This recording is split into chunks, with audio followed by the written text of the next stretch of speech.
دا خو دا خلک دا هوټلو کې دا کچرکي او دا ګندګي را خوشکۍ او دا لیټرونو دا ټول څښه اوبه راځي دې اوبو ته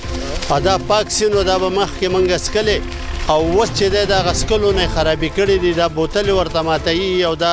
څومره ګندګي چې د دغه هوټلو په لاس کې کېږي هغه دې سیند ته راګوزاري ټول میان خراب شوي دي ټول بیمار شوي دي د هغې د وجې نه اوس نن سبا چې موږ ګرځو را ګرځو زه خو په خپله خرڅومه را خرڅومه نه خپلو بچو له وړمه په خپلو بچو باندې لکه خورومه او داسې هغه مهی نشته هغه کم چې به دا کال 2-3 مخکې موږ نیول ته دا مطالبه کول غواړي چې د دې هوټلو باندې دونه پابندي واچوئ چې دا څونه کچره دا څونه ګندګي بوتلې خرابې دا لیټرینونو دا څښه اوبو دا ورته راځي نو چې دا پې منع کړي چې دا سیند زموږ د پخوانۍ په شانتې پاک پاتې شي بسم الله الرحمن الرحیم السلام علیکم کتونکو دا بازیرہ.com دی او زه اقبال خان یم کتونکو نن موجود یو د سوات د سیند په غاړه باندې چېرته چې تاسو ګورئ د عام خلکو سره سره تحصیل رپورټ DMA اهلکار چې دي هغو هم دغه ګن راوړی دی او د دغه سیند په غاړه باندې اچولی دی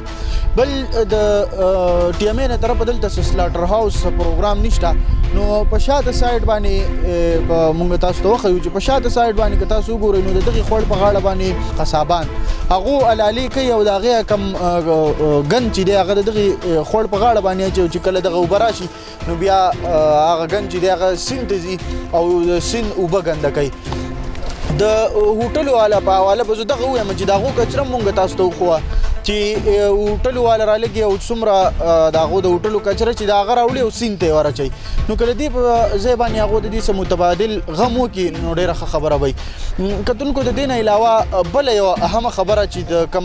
د خلکو د وینا مطابق او مونږ تاسو ته ښیو هم چې دغه خوړ چې دی په دې کې دغه سپینې اوبه راغلي دي هغه راځي د سوات سیند ته او په دغې کې شاملېږي د سوات په سیند کې چې کم آبي مخلوق دی هغه متاثره کېږي میان مړه کېږي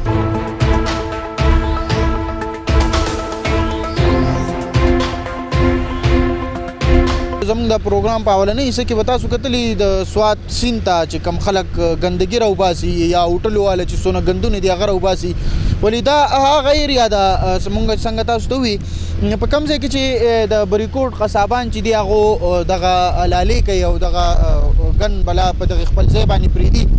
دا تاسو وګورئ دا شاته زموږ د سوات سیند دی چې دغه بهیږي خوړ دا اوبه چې کومې دي دا په دې کې دا ګن شاملېږي او دا چې دی د سوات سیند ته ځي او هغه اوبه چې دی نو هغه ګنده کوي حکومت نه به دغه اپیل کوو د DMA نه به د DMA بریکوټ نه به دغه اپیل کوو چې که د دې قصابانو دپاره سلاټر هاوس پرووایډ کړی شي د هوټلو والا باندې څه خاص داسې یو کرایټیریا کېدي چې هغو دغه ګن چې دی دغه د سوات سیند ته نه راغورځوي نو دا به هم محفوظ شي بل د کډرو پایپونه خلکو راویستي دي د سوات سیند ته نو هغه هم ګنده کېږي DMA بریکوټ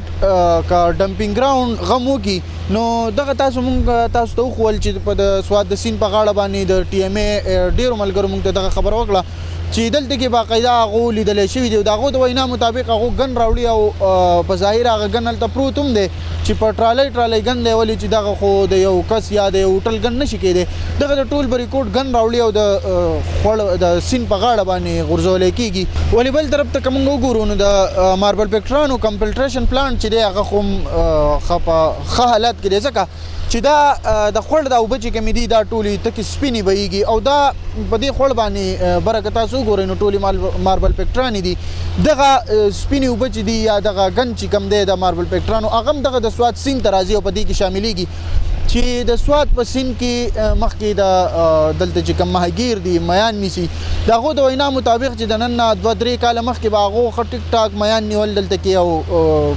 کېدل به میان نن سبا چې مونږ راځو نو دلته کې میان خو ټول چې دی نو مړه پراته او د هغې مین وجه هم دغه ده چې د سوات د سیند اوبه ګنده دي حکومت ته دغه درخواست کوو او دغه ډپارټمنټس ته دغه درخواست کوو چې د سوات د سیند په حال باندې د رحم وکړی شي ولې چې اوبه یو لوی نعمت دی تر بل پروګرام پورې خپل کوربه اقبال خان ته ورکړئ اجازت د لوی الله په امان